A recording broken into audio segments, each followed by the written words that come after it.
Olá, estudantes do 8º ano. Sejam todos bem-vindos, sejam todas bem-vindas. Eu, professor Paulo Brito. Bia, nossa querida intérprete, tudo bem, Bia?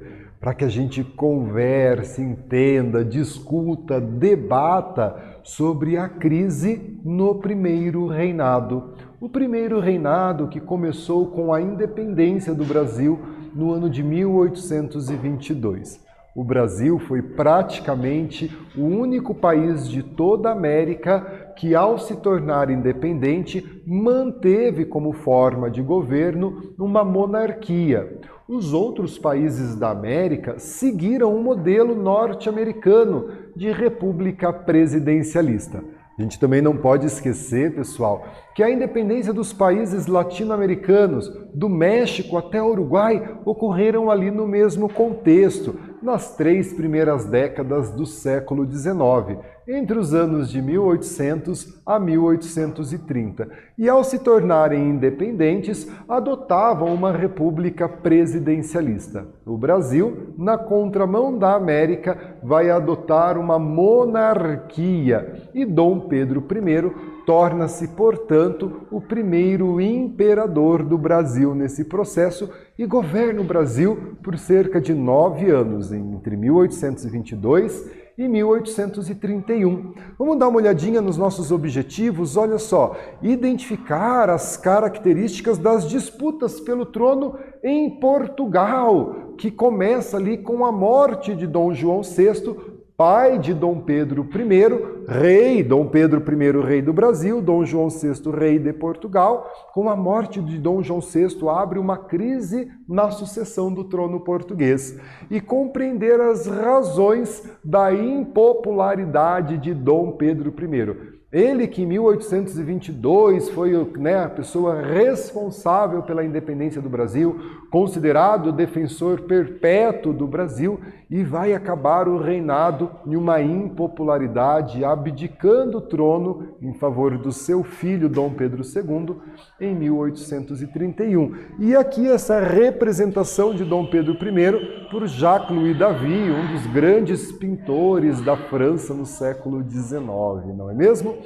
Olha só, pessoal, após o reconhecimento da independência, o governo imperial de Dom Pedro I vai entrar numa crise, né? Os níveis de popularidade de Dom Pedro I vão caindo, ele vai enfrentando a resistência, né? Aqui dentro do Brasil, questões externas acontecendo. E por que esse reinado entrou em crise, não é? A corte brasileira, ela até apoiava Dom Pedro I, mas pelo temor que tinha em perder os seus privilégios de corte, né? Mas a insatisfação da população, a insatisfação de parte da elite política do Brasil e também o contexto geoeconômico entre Brasil e Portugal vão contribuir para a impopularidade de Dom Pedro I. E é isso que a gente vai discutir, debater e nós vamos aprender juntos, não é mesmo? E olha só, pessoal, alguns fatores vão desgastar a imagem do presidente. Quer seja por decisões políticas, quer seja aí por rumos tomados na sua vida privada, quer seja aí pelos acontecimentos entre Brasil e Portugal, contribuem aí para o desgaste da imagem de Dom Pedro I. Entre eles, pessoal, a gente pode dizer ali, a outorga da Constituição. Outorga significa imposição.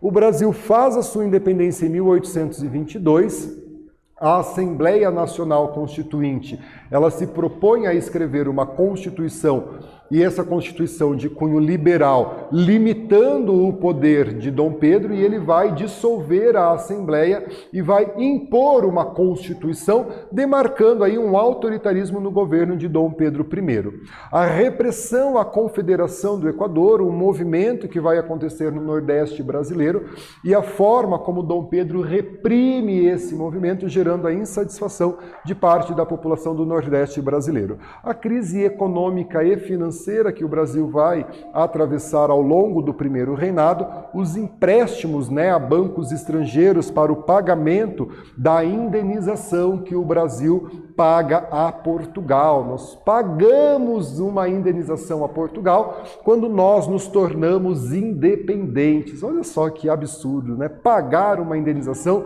pela nossa independência.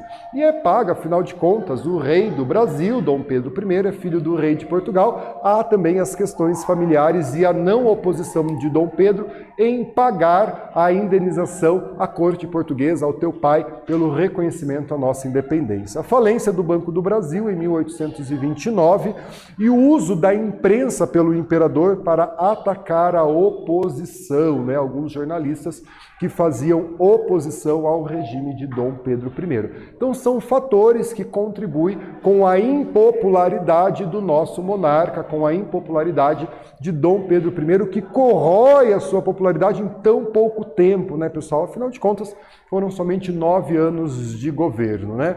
Aqui a província da Cisplatina, né? Então vejam ali no mapa aonde ficava a província da Cisplatina e nós vamos ter um problema ocorrendo ali, uma guerra ocorrendo nessa região que havia sido incorporada em 1816 ao Brasil, né?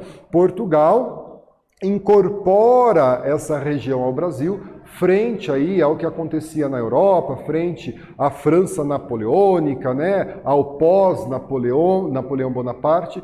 Então aqui, ó, nesse mapa, onde hoje a gente entende, né, reconhece o Uruguai, ela vai ser incorporada ao Brasil. E essa região que é incorporada ao Brasil, ela tem uma tradição de colonização espanhola.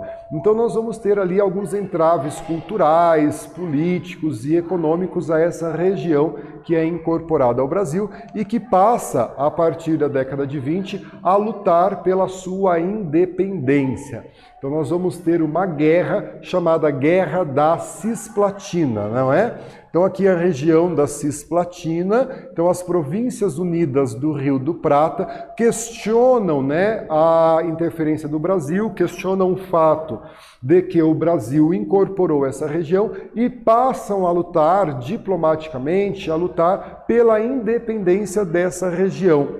Então os brasileiros chamam a Guerra de Cisplatina, enquanto os uruguaios chamam esse movimento de Guerra da Independência, porque ela vai marcar, ao fim do conflito, a independência do Uruguai.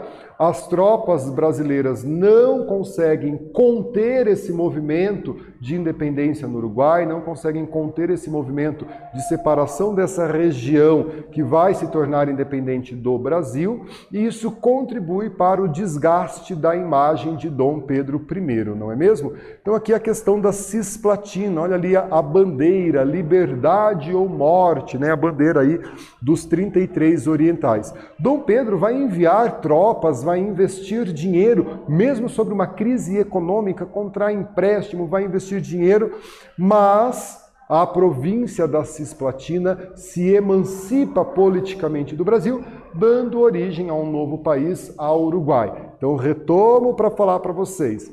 Para os brasileiros, Guerra da Cisplatina. Para o Uruguai, Guerra da Independência, e essa independência é conquistada em 1828. Né? A derrota brasileira contribuiu para aumentar ainda mais a impopularidade do governo de Dom Pedro I, não é mesmo? E aí a gente tem a questão da sucessão do trono português. Vamos ali prestar bem atenção, né? Em 1822, o Brasil se torna independente e o nosso imperador é Dom Pedro I. Ele é filho de Dom João VI, que é imperador de Portugal. Em 1826, Dom João VI falece e abre então a sucessão ao trono português. Quem deveria assumir o trono português? Quem era o filho que deveria assumir o trono no lugar de Dom João VI? Dom Pedro I, que era imperador do Brasil. Olha a questão que surge, né? Dom João VI teve uma morte precoce, né, para os padrões da época. Dom Pedro vai renunciar em ser rei de Portugal em favor da sua filha, Dona Maria da Glória. Então, quem era o próximo na linha da sucessão depois de Dom Pedro? Vai ser a filha de Dom Pedro, Dona Maria da Glória, que é então enviada a Portugal para assumir o trono em Portugal, no lugar do pai, Dom Pedro I, né? E que Dom Pedro não aceita ser rei de Portugal. Dom Miguel, que era irmão de Dom Pedro, olha essas relações familiares, não é? Dom Miguel, irmão de Dom Pedro, deu um golpe na própria sobrinha, tentando afastar Dona Maria da Glória do poder e ele assumir o trono no lugar de Dom João VI, criando assim uma crise de sucessão no trono português. E Dom Pedro I vai então se envolver em uma guerra, né, pelo trono português contra o seu próprio irmão. De um lado, os apoiadores de Dom Pedro I, de outro lado, os apoiadores de Dom Miguel, para saber quem vai assumir o trono. Pessoal, Dom Pedro se prepara militarmente para enfrentar o seu irmão. E isso deixa a imagem dele muito impopular aqui no Brasil. Os brasileiros vão dizer, poxa, afinal de contas você não é imperador do Brasil? Por que você está se envolvendo numa disputa do trono em Portugal? Relações políticas, relações de poder, relações econômicas, não é mesmo, pessoal? Nessa disputa pelos poderes, não é? E é claro que vai haver aí uma forte reação das elites brasileiras questionando Dom Pedro, né? Afinal de contas, você vai ser rei do Brasil, você vai ser rei de Portugal, como que você se envolve nessa sucessão do trono português, não é mesmo? E aí a gente tem uma atividade, já que a gente falou dessa sucessão do trono português entre Dom Pedro e Dom Miguel. Observe a charge ao lado, né? Como Dom Pedro e Dom Miguel estão representados e o que essa charge ironiza. Responda a atividade e a gente volta com a correção.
Pessoal, vamos então corrigir a nossa atividade, né? Como que Dom Pedro e Dom Miguel estão representados e o que a charge ironiza, né? Então ali a nossa resposta, estão representados como meninos, né? No tamanho deles ali e emburrados, não é mesmo? Ambos querem a coroa que está na cabeça de Dom Miguel. E a charge ironiza a usurpação da coroa portuguesa por Dom Miguel, irmão de Dom Pedro, a quem de fato tinha direito à coroa. E repare que o homem de cartola apoia, né, Dom Pedro e que o de gorro vermelho apoia Dom Miguel. Galera, uma outra questão importante, né, que vai contribuir com o desgaste de Dom Pedro I é a Confederação do Equador, né? O autoritarismo de Dom Pedro I era também questionado pela imprensa nas províncias.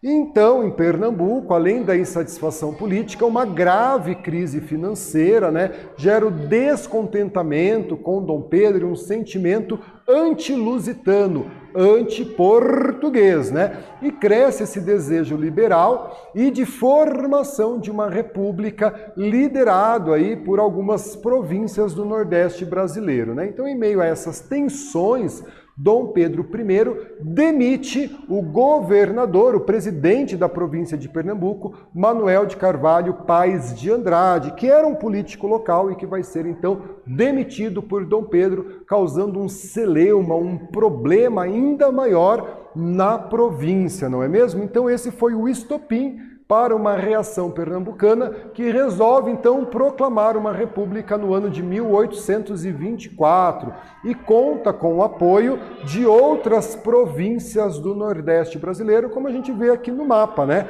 A área de ocorrência da Confederação do Equador, ali parte do estado do Ceará, Rio Grande do Norte, Paraíba, Pernambuco, vindo aqui para o interior, percebam que chega ali, né, na região bem ao norte de Minas Gerais, a Confederação do Equador, um projeto liberal, descentralização política, né, e a proposta de proclamação de uma república. E a Confederação vai contar com o apoio, né, de diversos setores da sociedade, desde grandes proprietários de terra até as homens e mulheres pobres, né, que vão talvez enxergar ali, né, uma possibilidade de mudança dentro dessa estrutura social. Alguns líderes, como Frei Caneca e Lázaro de Souza, defendiam a abolição da escravidão, o que não era aceito e defendido pelos líderes da elite deste movimento. E é claro, pessoal, a reação do Império foi implacável. Dom Pedro contratou mercenários, enviou tropas, né? E ao adentrar em Pernambuco, as tropas já vitoriosas foram extremamente violentas, incendiando, né, as vilas, casas, matando os populares e condenando a pena de morte ao enforcamento os líderes populares do movimento, como Frei Caneca, representado aqui nessa imagem, a execução do Frei Caneca, produzida no ano de 1924, que remete à execução de Frei Caneca no ano de 1824. E aí a gente caminha para o fim do Império e a abdicação de Dom Pedro I no ano de 1831. Dom Pedro havia perdido a sua esposa no ano de 1827, a imperatriz Leopoldina morreu muito jovem, né, o que também contribuiu para a imagem, para o desgaste da imagem de Dom Pedro. Dom Pedro se casa em segundas núpcias com Dona Amélia, né, uma austríaca, uma italiana que vem para o Brasil para se casar com Dom Pedro, e no dia 7 de abril de 1831 ele abdica ao trono em favor do seu filho, Dom Pedro II, que tinha apenas 5 anos de idade. E aí a gente inaugura um período na história do Brasil chamado de período regencial, uma vez que Dom Pedro II não tinha condições de governabilidade. Dom Pedro I regressa a Portugal, ele assume o trono português com o título de Dom Pedro IV e falece muito precocemente no ano de 1834, ali por volta de 35 anos de idade, no Palácio de Queluz. Em 1831 é, portanto, o fim do primeiro reinado. Em 1834, o falecimento de Dom Pedro I, sepultado em Portugal, e décadas depois, seu corpo é transladado para o Brasil, onde repousa no Memorial da Independência, em São Paulo. Pessoal, e a gente tem uma atividade, olha só, um manifesto das mulheres da cidade de Goiânia, em Pernambuco. Vamos ler o manifesto. Alguém poderá taxar-nos de nos intrometermos em política, por ser matéria alheia do nosso sexo. A isso responderemos: não somos nós mães e esposas? E queremos, acaso, ser mães e esposas de escravos? As brasileiras são sensíveis à honra e à glória de concorrerem para a liberdade e a salvação da pátria, pelas quais não duvidam arriscar as próprias vidas, preferindo a morte à escravidão. Então, a partir desse trecho, a gente tem ali a pergunta, não é? O que é possível concluir sobre a participação das mulheres, lendo o trecho, né, desse manifesto da Confederação do Equador? Responda a atividade, a gente volta com a correção.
Pessoal, vamos então corrigir a nossa atividade, né? O que é possível concluir sobre a participação das mulheres na Confederação do Equador a partir do trecho desse manifesto, não é? Como sugere o texto, as mulheres pernambucanas estavam dispostas a participar efetivamente dessas lutas, mas não apenas por meio de apoio aos seus maridos ou filhos. Isso pode ser percebido, por exemplo, na frase do manifesto, em que ela diz que estão ali dispostas a arriscar as próprias vidas, preferindo a morte à escravidão. Então aí a correção da nossa atividade e a nossa retomada, né?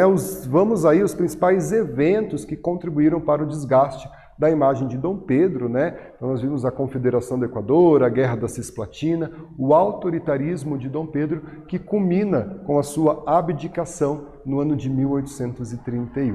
que nós temos as nossas referências de aula. Eu agradeço a sua presença, agradeço a Bia, nossa intérprete. Muito obrigado, Bia. Fiquem bem e até a próxima.